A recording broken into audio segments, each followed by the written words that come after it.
Yan. Yan. Di ba tayo nahihirapan? Nakukuha. Ako naman dito, ano yun na.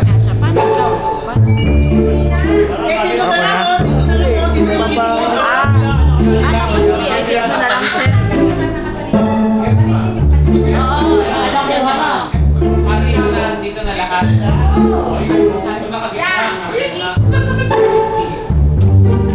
Unahan ba kayo? Hindi, magtutulaan kayo to. Okay, takpan lang tayo.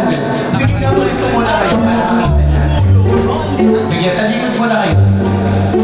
Sample na natin para mabilis natin. Oo, di ba? Pwede iikot, di ba? So, dito ka, Sir Jeff. Okay. So, yung mapupuno, angahan dito para ibuhos or ilagay yung items. Okay? Tapos,